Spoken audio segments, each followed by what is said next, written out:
চুদলে মামলা তুলবি না তুই কস তোরে না মামলা তুলবি না তুই স্টুপিড কথা তুই আমার ডাটা ট্রান্সফার কেন করবি তোর মোবাইলে তুই আমারে অজ্ঞান করে আমার মোবাইল থেকে ডাটা ট্রান্সফার কেন করবি তুই স্টুপিডের বাচ্চা জানোয়ারের বাচ্চা তোর বাসায় এনে প্রিন্স মামুনের মতো একজন সেলিব্রিটি যার তখনই 12 মিলিয়ন ফলোয়ার ছিল সোশ্যাল মিডিয়াতে, তার কিন্তু আমার মতো বয়স্ক, দেখতে খারাপ বা আগে বিয়ে হয়েছে বা সন্তান আছে এরকম কোনো মেয়ের পিছনে তার এফোর্ট দেওয়ার কিন্তু কোনো দরকার ছিল না। তার অনেক মেয়ে ছিল, বাট সে আমাকে টার্গেট করেছিল বিকজ সে একটা সোশ্যাল একটা অবস্থানে উঠে আসতে চায় এবং শক্ত একটা খুঁটি যাতে পায়, সেই জন্যই সে কিন্তু আমাকে টার্গেট করেছিল। আমি আসলে একটা কথা সবসময় বলি যে যারা প্রতারক তারা দেখতে যেমন সুন্দর হয়, তাদের কথাবার্তা খুব কনভিন্সিং হয়, তারা জায়গা বুঝে, অবস্থান বুঝে, সময় বুঝে তাদের কথার ধরনও পাল্টে ফেলে।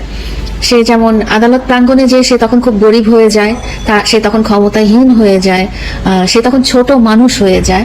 আবার যখন দেখা যায় যে ইন রিয়েল লাইফে সে কিন্তু অনেক রেসপন্সিবল, সে একটা ফ্যামিলি সামলাচ্ছে, সে টাকা পয়সা ইনকাম করছে, সে ব্যবসা বাণিজ্য দিচ্ছে। তো আমি আজকে এমন কিছু জিনিস বলবো যেটা আমি আসলে কখনো ভাবিনি যে ক্যামেরার সামনে আমি আসলে এগুলো প্রকাশ করব। আমি ততদিন চেষ্টা করে গেছি যতদিন আমি ভেবেছি যে হ্যাঁ, আল্লাহ তাআলা হয়তো কোনো না কোনো ভাবে আমাদের সম্পর্কটা ঠিক করে দিবে এবং সম্পর্কের মধ্যে যে সম্মানের জায়গাটা আছে সেটা আমি রাখবো। তার শেষ লাইফটা নিয়ে, শেষ এবং তার আগের লাইফটা নিয়ে সোশ্যাল মিডিয়াতে অনেক কন্টেন্ট ক্রিয়েটরই তার জন্য সহমর্মিতা প্রকাশ করে অনেক ভিডিও বানিয়েছেন এবং অনেক অ্যাকুজিশন দিয়েছেন আমাকে যে কেন আমি মামুনের এগেনস্টে স্টেপ নিচ্ছি। তো আপনাদেরকে আমি বলতে চাই যে আপনাদের কাছে মামুন হঠাৎ করে ইমোশনাল কথাবার্তা দিয়ে খুব হিরো হয়ে গেল। একটা টাইমে আপনারাই ওকে নিয়ে অনেক ট্রল করতেন এবং তার আসল রূপগুলো ধরে তোলার চেষ্টা করেছেন। তো যারা ভুলে গেছেন ব্যাক টু 2020-2021 সালের কথা, তাদেরকে আমি মনে করিয়ে দিতে চাই যে কিশোর গ্যাং 143 গ্রুপের লিডার প্রিন্স মামুন। আমি এই মুহূর্তে টের পাচ্ছি যে প্রতারকরা আসলে জায়গা বুঝে বুঝে তাদের চাল এবং তাদের কথাবার্তা, তাদের অ্যাক্টিভিটিস পরিবর্তন করে। ওই সময় তার একটা বছর সে আমার পিছিয়ে ঘুরেছে। প্রিন্স মামুনের মতো একজন সেলিব্রিটি যার তখনই 12 মিলিয়ন ফলোয়ার ছিল সোশ্যাল মিডিয়াতে, তার কিন্তু আমার মতো বয়স্ক, দেখতে খারাপ বা আগে বিয়ে হয়েছে বা সন্তান আছে এরকম কোনো মেয়ের পিছনে তার এফোর্ট দেওয়ার কিন্তু কোনো দরকার ছিল না। তার অনেক মেয়ে ছিল, বাট সে আমাকে টার্গেট করেছিল বিকজ সে একটা সোশ্যাল একটা অবস্থানে উঠে আসতে চায় এবং শক্ত একটা খুঁটি যাতে পায়, সেই জন্যই সে কিন্তু আমাকে টার্গেট করেছিল।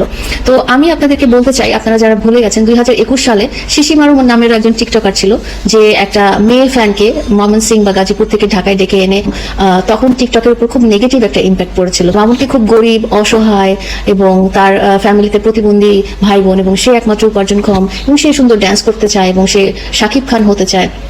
এইসব দেখে আমি আসলে খুব মায়ে পড়ে গিয়েছিলাম এবং আমি ভেবেছিলাম যে হ্যাঁ ঠিক আছে, সে যদি আমার সামাজিক অবস্থান বা অর্থনৈতিক অবস্থান তাকে কোনো একটা লিফট দিতে পারে, সে যদি একটা ভালো অবস্থানে যেতে পারে, সে যদি এডুকেটেড হতে পারে, সে যদি পড়ালেখা করে নিজের ক্যারিয়ারটা গড়ে নিতে পারে, সেই হিসেবে কিন্তু আমি তাকে সাপোর্ট দিয়ে আসছিলাম এবং সাপোর্ট দেওয়ার মনোভাবটা কিন্তু আমার মধ্যে ছিল।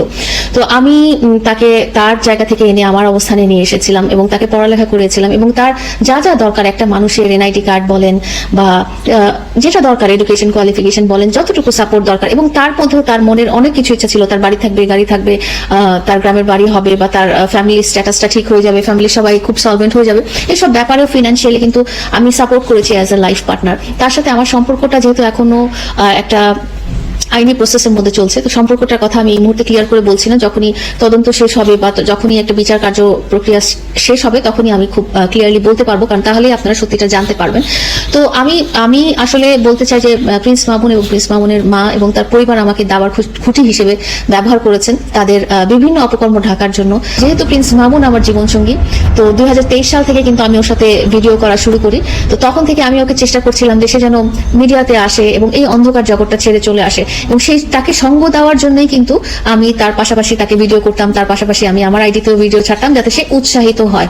আসলে তো আমি নিজে একটা কর্পোরেট ওয়ার্ল্ডের বাসিন্দা এবং আমার এই কর্পোরেট ওয়ার্ল্ডে আসলে ভিডিও করার কোনো দরকার নেই, কারণ প্রিন্স মামুন আসার আগেও আমার একটা খুবই জৌলসপূর্ণ জীবন ছিল এবং এখনো আছে। এবং একটা জিনিস দেখবেন যে প্রিন্স মামুনের যতই, আপনারা তো দেখেছেন যে আমাকে মেরেছিল, এবং যতই অপরাধ আছে না কেন আমি যখনই সেটা সোশ্যাল মিডিয়াতে প্রকাশ করতে চাই তখন একদল গ্রুপ জিনিসটা ট্রলের পর্যায়ে নিয়ে যায় এবং জিনিসটা যাতে সিলি হয়ে হয়ে যায় বা লোকজনের কাছে গ্রহণযোগ্যতা হারায়, সেই হিসেবে তারা ভিডিও করতে থাকে। প্রিন্স মামুনের এগেনস্টে যখন আমি শারীরিক নির্যাতনের মামলা করলাম, তখন বাংলাদেশের সমস্ত বড় বড় টিকটকার কিন্তু প্রিন্স মামুনের ফরে হয়ে ভিডিও করলো। একটা জিনিস দেখলো না যে অপরাধ যেটা করা হয়েছে সেটা অপরাধী, সেটা কোনোভাবে ট্রলের ব্যাপার না, এবং সেটা আইনত দণ্ডনীয় অপরাধ সে আমার সাথে করেছিল। কিন্তু তারপরেও দেখা গেছে যে বাংলাদেশের মিলিয়ন 7-8 মিলিয়নের ফলোয়ারের অধিকারী টিকটকাররা এই জিনিসটা খুব সিলি পর্যায়ে নিয়ে গেছে, এবং তারা একটা হাস্যরসাত্মক, একটা ব্যঙ্গাত্মক একটা মানে ইভেন্টে পরিণত করেছে যে আমাকে মেরেছে সেটা নিয়ে ওরা ফানি টিকটক করেছে, এবং ওকে আমি